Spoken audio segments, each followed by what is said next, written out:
إن الحمد لله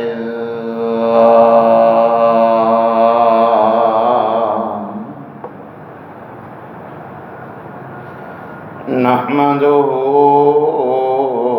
ونستعينه ونستغفره ونعوذ بالله من شرور أنفسنا ومن سيئات أعمالنا من يهده الله فلا مضل له ومن يضلل فلا هادي له وأشهد أن لا إله إلا الله وحده لا شريك له وأشهد أن محمدًا عبده ورسوله أما بعد فإن خير الحديث كتاب الله وخير الهدي هدي محمد صلى الله عليه وسلم وشر الأمور محدثاتها وكل محدثة بدعة وكل بدعة ضلالة وكل ضلالة في النار.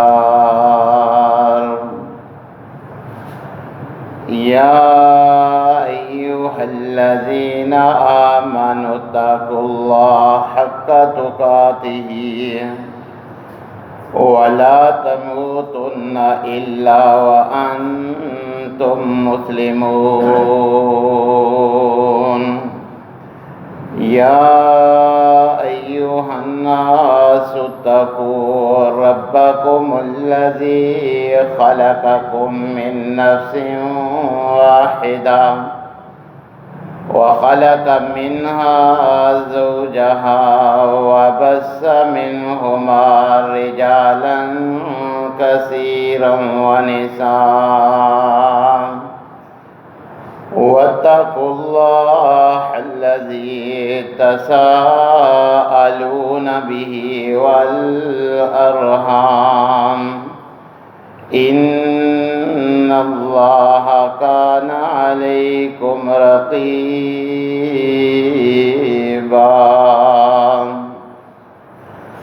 يا أيها الذين آمنوا اتقوا الله وقولوا قولا سديدا يصلح لكم أعمالكم ويغفر لكم ذنوبكم ومن يطع الله ورسوله فقد فاز فوزا عظيما. أما بعد فأعوذ بالله السميع العليم من الشيطان الرجيم من حمزه ونفخه ونفسه. بسم الله الرحمن الرحيم. ولو أن أهل القرى آمنوا واتقوا لفتحنا عليهم بركات من السماء والأرض. وقال الله في مقام آخر ومن يتق الله يجعل له مخرجا ويرزقه من حيث لا يحتسب. وقال النبي صلى الله عليه وسلم من احب ان يبسط له في رزقه وينسى له في اثره فلیصل رحمہ۔ تمام قسم کی تعریفات مالک العلام ذوالجلال والاکرام وحدہ لا شریک، مالک کائنات اور خالق ارض و سما کے لیے لاکھوں کروڑوں درود و سلام اس ہستی اقدس و مقدس کے اوپر جن کا نام نامی اسم گرامی جناب محمد الرسول اللہ صلی اللہ علیہ وآلہ وسلم ہے۔ سامعین محترم، آج ہم اہل پاکستان جن مسائل اور مشکلات سے گزر رہے ہیں اس کا ہم میں سے ہر انسان کو اندازہ ہے۔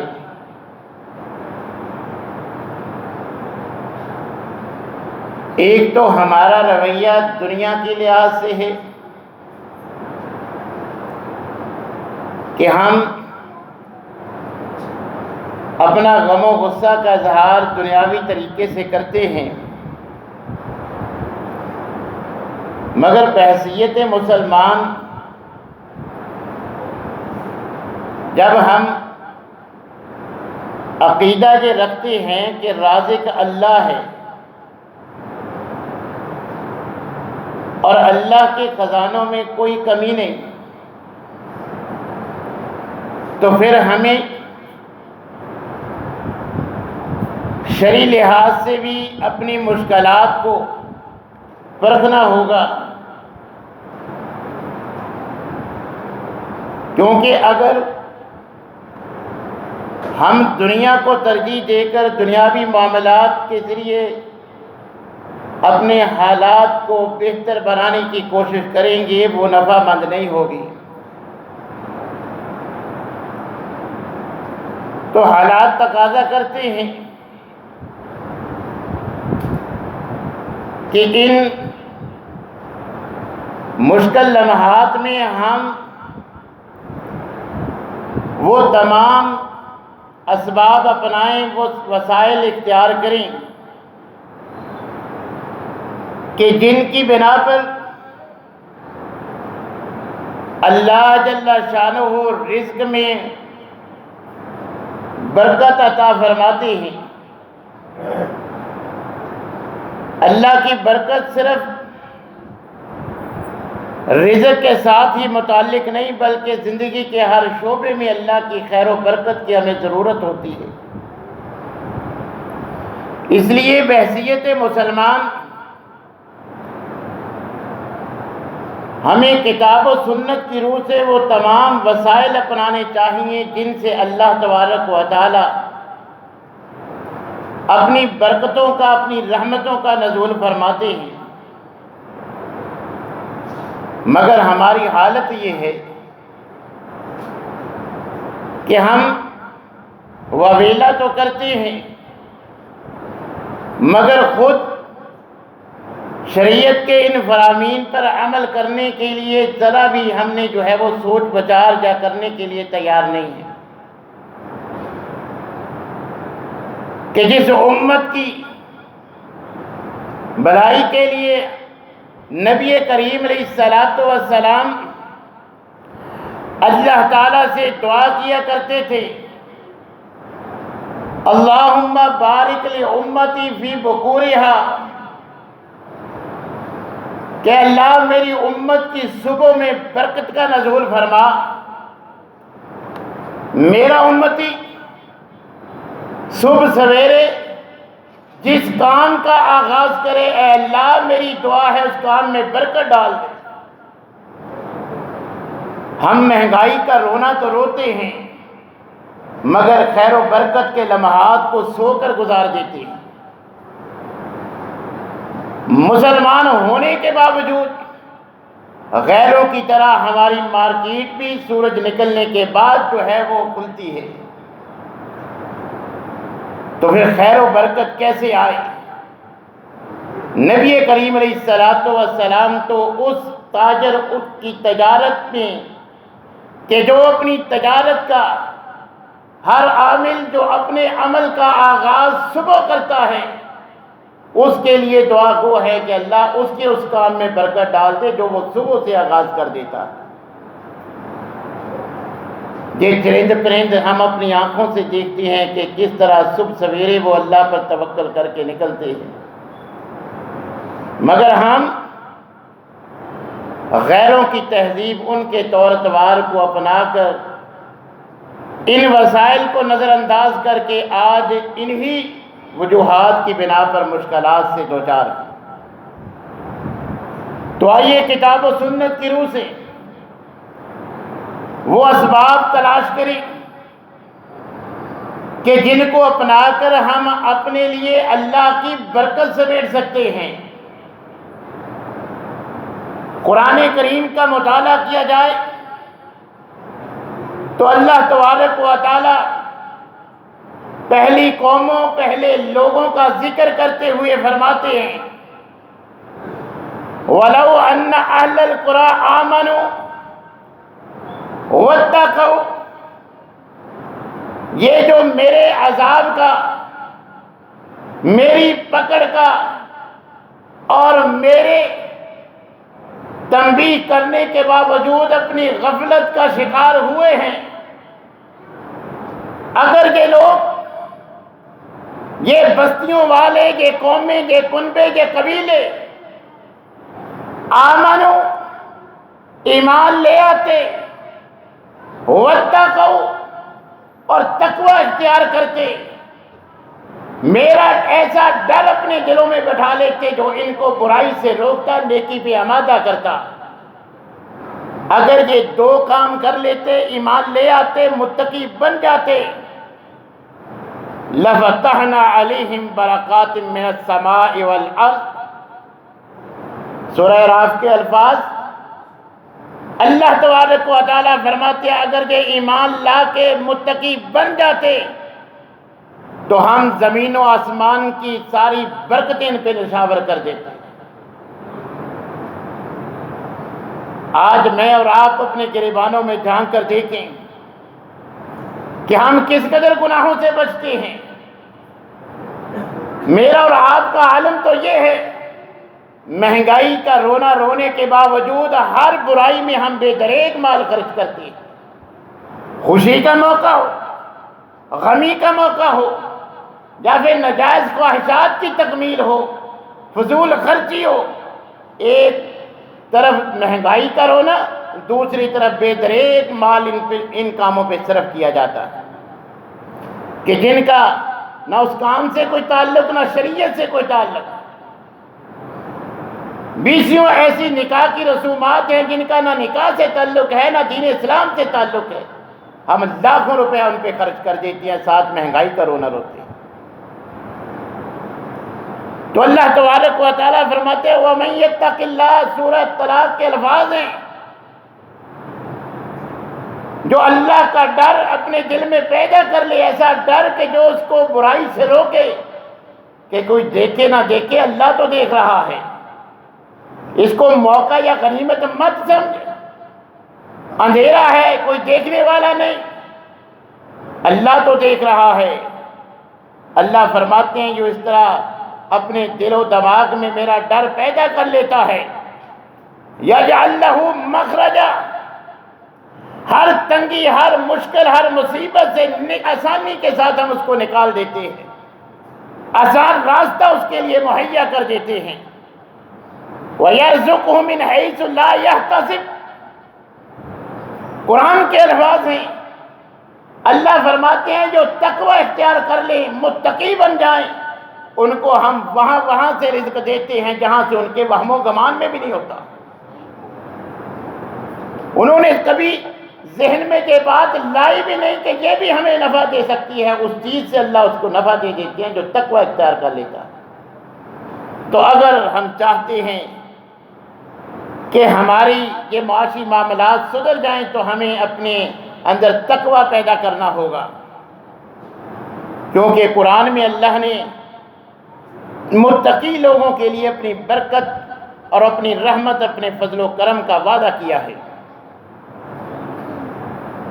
اور اسی طرح دوسرا سبب وہ قرآن کریم کے ساتھ میرا اور آپ کا تعلق ہے۔ اللہ نے اسی قرآن میں واضح کیا تھا، وَمَنْ أَعْرَضَ عَنْ ذِكْرِي فَإِنَّ لَهُ مَعِيشَةً ضَنْكًا، کہ جو قرآن سے اعراض کریں گے،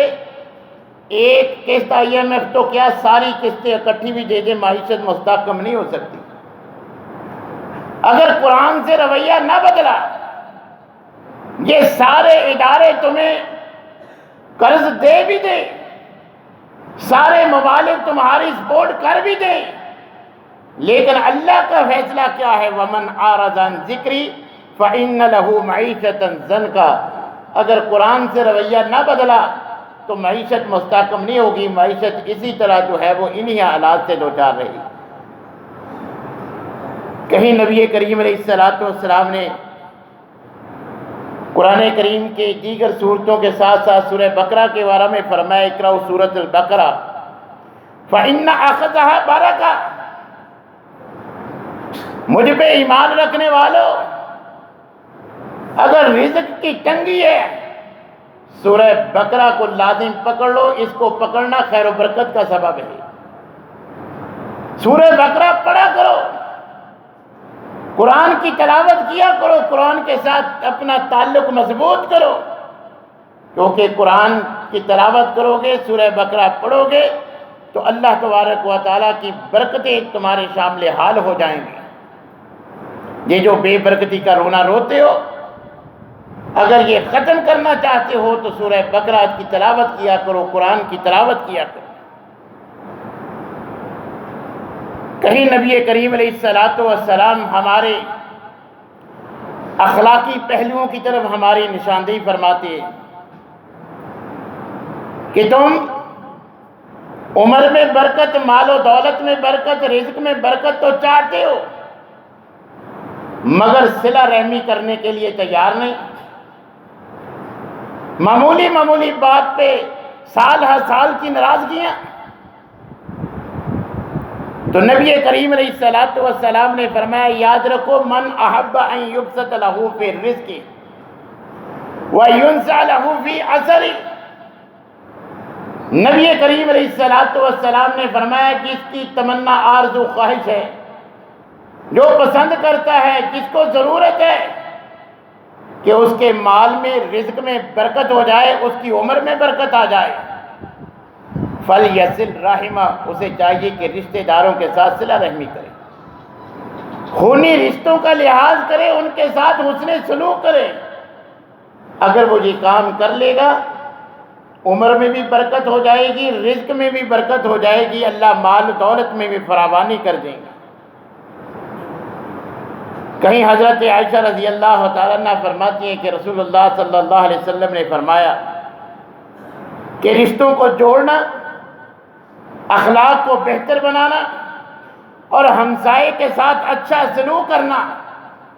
یہ گھروں کو آباد کرنے اور گھروں میں اللہ کے فضل، اللہ کی رحمت اور اللہ کے برکت کا سبب ہے۔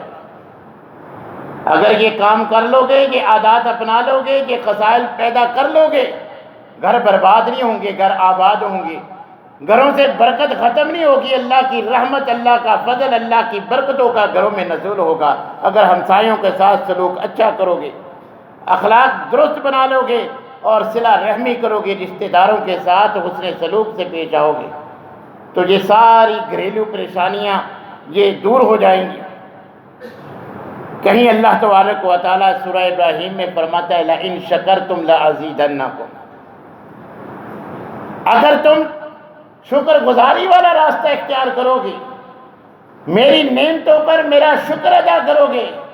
لَأَزِيدَنَّكُمْ، میرے خزانوں میں کوئی شارٹیج، کوئی کمی نہیں ہے، لَأَزِيدَنَّكُمْ، میرے اللہ کا وعدہ ہے تم سے، بس تم نے شکر کرنا ہے۔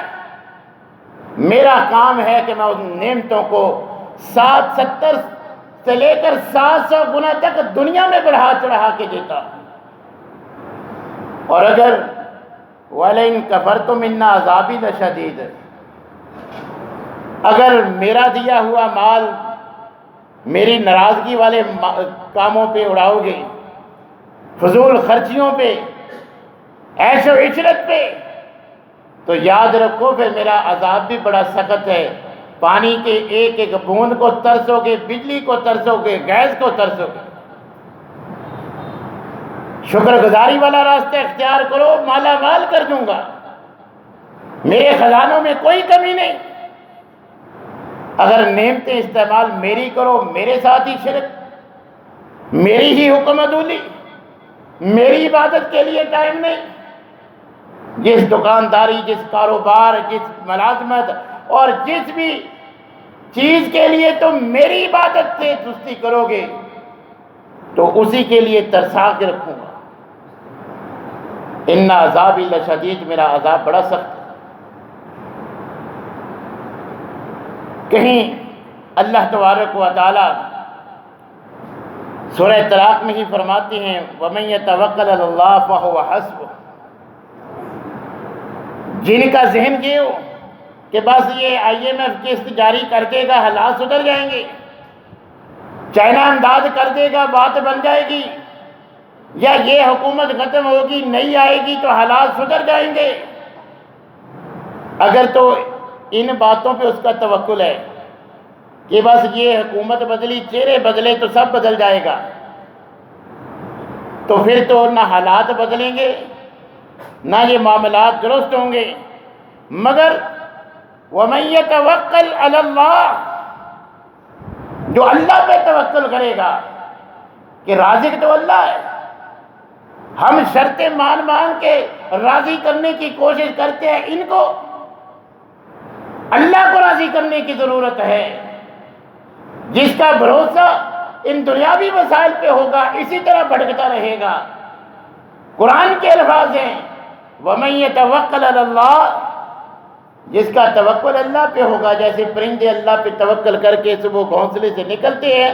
سیر ہو کے پیٹ بھر کے واپس آتے ہیں، کوئی ان کو صحت کارڈ، راشن کارڈ جاری نہیں کرتا، کوئی ان کے لیے یوٹیلٹی سٹور نہیں بناتا، یہ پرندوں کی کوئی نوکریاں نہیں ہوتی، ہوتا کیا ہے؟ صرف اللہ پہ توکل ہی ہوتا ہے۔ جو اللہ پہ توکل کر کے اپنے گھونسلوں سے نکلتے ہیں، اللہ ان کو خالی پیٹ واپس نہیں کرتے۔ تو اللہ قرآن میں یہی بات مجھے اور آپ کو سمجھا رہے ہیں کہ وَمَن يَتَوَكَّلْ عَلَى اللَّهِ فَهُوَ حَسْبُهُ، جو اللہ پہ توکل کرتا ہے اللہ خود ہی اس کے لیے کافی ہو جاتا ہے، پھر کسی کی امداد کی اسے ضرورت نہیں رہتی۔ تو ہمیں اللہ پر توکل رکھتے ہوئے، جو ہمارا عقیدہ ہے کہ رازق اللہ ہے، رزق کی ہمیں تنگی ہے، یہ سارے معاشی معاملات سے ہم دوچار ہیں، اللہ کی پیدا کی ہوئی زمینی نعمتوں کو ترس رہے ہیں، جن کا مالک حقیقی وہ اللہ ہے، تو پھر ہمیں ضرورت ہے تو مانگنی بھی اللہ سے چاہیے۔ نبی کریم علیہ السلام کا طرز عمل کیا تھا؟ بارش کی ضرورت تھی تو کس سے مانگی؟ انبیاء کے واقعات اللہ نے قرآن کا حصہ بنائے ہیں کہ جناب ابراہیم کو بیٹا چاہیے، زندہ مردہ کے پاس نہیں گئے، رب ہب لی من الصالحین۔ میرا اور آپ کا عقیدہ ہے کہ رازق اللہ ہے۔ آج بازاروں میں احتجاج کرتے ہوئے سڑکیں تو بھری ہیں مگر مساجد گڑ گڑانے کے لیے بھری نہیں، اپنی روش ڈگر تبدیل کرنے کے لیے ہم تیار نہیں، گناہ چھوڑنے کے لیے اللہ سے معافی مانگنے کے لیے تیار نہیں ہیں۔ جب تک اللہ کے حضور گڑ گڑا کے اجتماعی توبہ نہیں کرتے، اللہ کو راضی نہیں کرتے، حالات نہیں سدھریں گے، مشکل سے مشکل لمحات آتے جائیں گے۔ اللہ تبارک و تعالیٰ نے اپنے فضل اور کرم کے یہ اسباب بتلائی ہیں کہ یہ اسباب تم اپنا لو گے تو میری رحمت تمہارے شامل حال ہوگی۔ اور بعض نبی کریم علیہ السلام نے بھی بعض کی نشاندہی کی ہے نبی کریم علیہ الصلوۃ والسلام کے صحابی فرماتے ہیں کہ اللہ کے رسول کھانا کھاتے ہیں خوب جو ہے وہ ہر طرح کی اپنی خواہش کے مطابق کھانے کی کوشش کرتے ہیں مگر پیٹ نہیں بھرتا، کھانا کھاتے ہیں جتنی گنجائش ہے اس سے بڑھ کر کھاتے ہیں مگر پھر بھی جو ہے وہ سیر نہیں ہوتے۔ تو نبی کریم علیہ الصلوۃ والسلام نے کھانے میں جو برکت کے اسباب تھے وہ بتلائے کہ میرا خیال ہے کہ تم اکٹھے نہیں کھاتے، الگ الگ کھاتے ہو۔ فرمایا ہاں یہ بات تو ہے۔ تو آپ نے فرمایا اکٹھے کھایا کرو، اکٹھے کھانے میں برکت ہے۔ پھر بتلایا کہ راشن کے مہنگے ہونے کا ڈنڈورا پیٹنے والوں، نبی صلی اللہ علیہ وسلم نے فرمایا کھانا کھانے سے پہلے کوئی بھی نعمت استعمال کرنے سے پہلے اللہ کا نام لے لیا کرو، بسم اللہ پڑھ لیا کرو، اس میں برکت آ جائے گی۔ اور فرمایا کہ اپنے آگے سے کھایا کرو، درمیان سے نہ کھایا کرو، اللہ کی برکت درمیان میں آتی ہے، درمیان سے پہلے ختم ہو جائے گا، اللہ کی برکت ختم ہو جائے گی۔ حضرت انس سے فرمایا آج ہمیں تو شرم آتی ہے گھر میں جاتے ہوئے سلام کرتے ہوئے، تو حضرت انس سے نبی کریم علیہ الصلوۃ والسلام نے فرمایا کہ انس گھر میں داخل ہو تو نا گھر والوں کو سلام کر لیا کر، یہ تمہاری عادت اگر تم عادت بنا لو گے نا کہ جب بھی گھر میں جاؤ گے گھر والوں کو سلام کرو گے، تو نبی کریم علیہ الصلوۃ والسلام نے فرمایا یہ تیرے لیے اور گھر والوں کے لیے برکت کا سبب ہو جائے گی۔ یہ کتنا آسان سا نسخہ ہے کہ بس گھر میں داخل ہوتے سلام کہنا ہے، گھر میں برکت آ جائے گی، یہ جو بے برکتی کا رونا ہے، یہ جو سارے گھریلو پریشانیاں ختم ہو جائیں گی۔ مگر میں اور آپ یہ شرعی تمام کام کرنے کے لیے تیار نہیں ہیں۔ اسی طرح نبی کریم علیہ الصلوۃ والسلام نے فرمایا کہ یہ جو تجارت ہے یہ ہم سمجھتے ہیں دکانیں بند کرنے سے، یہ احتجاج کرنے سے معاملات جو ہے وہ سدھر جائیں گے۔ ہمارے کاروبار میں برکت اور اللہ کا فضل، اللہ کی رحمت اس وقت تک نہیں ہوگی جب ہم اسلامی اصولوں کے مطابق اپنی تجارت نہیں کرتے۔ نبی کریم علیہ الصلوۃ والسلام نے خیر و برکت کا اور بے برکتی کا ایک ہی مقام پہ یہ سارا دونوں کا نقشہ کھینچ دیا۔ آپ نے فرمایا کہ البیعان بالخیار ما لم یتفرقا، پہلے مسئلہ بتلایا کہ دو آپس میں لین دین کرنے والے، تجارت کرنے والے، سودا کرنے والے، یہ پایا تکمیل کو اس وقت تک پہنچتا ہے جب تک یہ مجلس میں اکٹھے رہے، اور اتنی دیر تک دونوں کو، لینے والے کو واپس کرنے کا اور بیچنے والے کو بھی، دونوں کا اختیار ہے، وہ بیع ختم کر لیتے ہیں۔ اور ساتھ فرمایا فَإِن صَدَقَ وَبَيَّنَا، اگر بیع کر لی، دونوں کو پسند آ گئی، ریٹ طے ہو گیا، بس جدا ہو گئے، بیع تو ہو گئی، اب آگے جس نے خریدا ہے اس کے لیے اس میں برکت ہوگی، جس نے بیچا ہے اس کے لیے برکت ہوگی کہ نہیں، وہ اس چیز پر منحصر ہے فَإِن صَدَقَ وَبَيَّنَا، اگر تو انہوں نے سچ بولا ہے، جھوٹ کا سہارا نہیں لیا، ڈبل قیمت نہیں کہی کہ قسم اٹھا کے کہ اتنی تو مجھے گھر میں پڑی ہے، غلط بیانی نہیں کی، فَإِن صَدَقَ وَبَيَّنَا، جو اس میں عیب تھا کہ یار ایک مرتبہ یہ گر گئی تھی مگر کوئی خراش نہیں آئی، یا اس میں یہ معاملہ ہے، اس کی یہ کوالٹی ہے، جو اس میں عیب ہے واضح کر دیا، سچ بولا، جھوٹ کا سہارا نہیں لیا، تو نبی صلی اللہ علیہ وسلم نے فرمایا بورک لہما، دونوں کے لیے وہ بیع، وہ تجارت، وہ معاملہ دونوں کے لیے خیر و برکت کا سبب ہوگا، بیچنے والے کے لیے بھی، خریدنے والے کے لیے بھی، اگر سچ بولا جائے، جو عیب ہے وہ بیان کر دیا جائے کہ بھئی لیبل تو، نام تو یہ لکھا ہے مگر یہ کمپنی وہ نہیں ہے، یہ سپیلنگ میں تھوڑی سی ہیر ویر کی ہے، معلوم یہ ہو رہا ہے کہ فلاں کمپنی ہے مگر یہ وہ برانڈ نہیں ہے، اگر وہ واضح کر دے بیچنے والا کہ بھئی تم جو سمجھ رہے ہو کہ ویسی نہیں ہے، تو نبی صلی اللہ علیہ وسلم نے فرمایا بیچنے والے کے لیے بھی وہ بہتر ہے، اللہ دیگر اس کی جو ہے وہ مال و دولت اور دیگر تجارت کے معاملات میں بھی برکت ڈال دے گا، اور جس نے خریدی ہے اس کے لیے بھی خیر و برکت کا سبب ہوگی۔ لیکن اگر جو میری اور آپ کی حالت ہے، وَإِن كَتَمَ وَكَذَبَ مُحِقَتْ بَرَكَتُ بَيْنِهِمَا، نبی کریم علیہ السلام نے فرمایا کہ اگر انہوں نے کچھ چھپا لیا، جھوٹ کا سہارا لیا، محقت بیہما، ان کی اس تجارت سے، ان کے اس سودے سے، ان کی اس معاملے سے اللہ کی برکت، اللہ کا فضل، اللہ کی رحمت ختم ہو جائے گا۔ نہ لینے والے کے لیے اس میں کوئی برکت ہے، نہ بیچنے والے کے لیے وہ سودا برکت کا سبب ہوگا۔ تو میرے بھائیوں، اگر یہ ہم شرعی اصول اپنائیں گے تو پھر انشاءاللہ کاروبار میں برکت ہوگی۔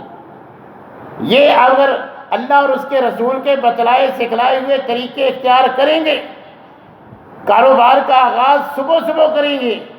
تو جو دکاندار صبح دکان کھولے گا، نبی کریم علیہ السلام کی دعا ہے اس کے لیے کہ اللہ میرے ہر اس امتی کے اس کاروبار میں، اس عمل میں برکت ڈال دے جس کا آغاز وہ صبح صبح کرتا ہے۔ تو ہمیں اپنے کاروبار میں برکت کے لیے صبح سویرے جو ہے وہ اس کا اہتمام کرنا چاہیے، اس کا آغاز کرنا چاہیے۔ اسی طرح جب ہم عقیدہ یہ رکھتے ہیں کہ رازق اللہ ہے، تو پھر بھی ہمارا سہارا ان غیر مسلموں پہ ہے، ان بینکوں پہ، ان NGOs پہ ہے۔ جب ہم یہ قطعی عقیدہ رکھتے ہیں کہ رازق اللہ ہے، رزق کی تنگی ہے، تو گڑ گڑا کے اللہ سے کیوں نہیں مانگتے؟ اور نبی کریم علیہ السلام کی وہ 20 دعائیں جو نبی صلی اللہ علیہ وسلم مال و اسباب میں برکت کے لیے مانگا کرتے تھے، وہ میں اور آپ مانگنے کے لیے تیار کیوں نہیں ہیں؟ تو اگر ہم چاہتے ہیں کہ ہمارے معاملات سدھر جائیں، رزق میں، معیشت میں اور دیگر معاملات میں خیر و برکت آئے، کہ ان کٹھن حالات میں بھی ہمیں جو ہے وہ کسی کے سامنے ہاتھ نہ پھیلانا پڑے، تو ہمیں اللہ کے ساتھ اپنا تعلق مضبوط کرنا ہوگا۔ اگر مسنون دعائیں یاد ہیں تو اچھی بات ہے، نبی کریم علیہ السلام کی اگر وہ دعائیں یاد ہیں تو پھر ان الفاظ کے ساتھ مانگیں گے تو وہ تو سونے پہ سہاگا ہے، مسنون الفاظ ہوں گے، ان کی قبولیت میں کوئی شک نہیں ہوگی۔ اگر وہ یاد نہیں بھی، یہ اللہ کا خاصہ ہے، آپ جس انداز میں بھی، جس زبان میں بھی، وہ اللہ ہے، ہر زبان سمجھتا ہے، جس انداز میں بھی آپ اپنی کوئی بھی التجا اللہ کے سامنے رکھیں گے، اللہ سن بھی لے گا، اللہ جان بھی لے گا، اور اللہ کا وعدہ ہے اجیب دعوت الداعی اذا دعان، جب بھی کوئی پکارنے والا مجھے پکارتا ہے تو میں اس کی دعا کو سن بھی لیتا ہوں، سمجھ بھی لیتا ہوں، ہر زبان میں، پنجابی میں کرے، انگلش میں کرے، اردو میں کرے، عربی میں کرے، میں اس کی مراد بھی سمجھ لیتا ہوں، میرا بندہ کیا چاہتا ہے، ضرورت کیا ہے، مانگ کیا رہا ہے، اور اللہ فرماتے ہیں پھر میں اس کو عطا بھی کر دیتا ہوں۔ تو ہمارے مانگنے کی دیر ہے، تو یہ دنیاوی وسائل، یہ غیر مسلم ان پہ یقین رکھتے ہیں، ہمیں اللہ پہ ان سے زیادہ یقین ہونا چاہیے کہ اگر ہم اللہ سے مانگیں گے تو ہمیں کسی سے مانگنے کی ضرورت نہیں ہے۔ اللہ کے ساتھ اپنا تعلق مضبوط کریں، قرآن کے ساتھ اپنا تعلق مضبوط کریں، اور یہ سارے قرآن و حدیث کے وہ کام جن سے مال و دولت میں خیر و برکت ہوتی ہے، رزق میں برکتوں کا سبب ہیں، ان سارے اسباب کو اپنانے کی کوشش کریں تاکہ اللہ تبارک و تعالی ہمارے حال پہ کرم فرمائے، رحمت فرمائے۔ ہر معاملہ میں اللہ کی خیر و برکت کی ہمیں ضرورت ہے۔ اللہ تعالی ہم سے راضی ہو کے ہمارے اوپر اپنی جو ہے وہ فضل اور کرم کی برکہ برسائے۔ وآخر دعوانا الحمدللہ رب العالمین۔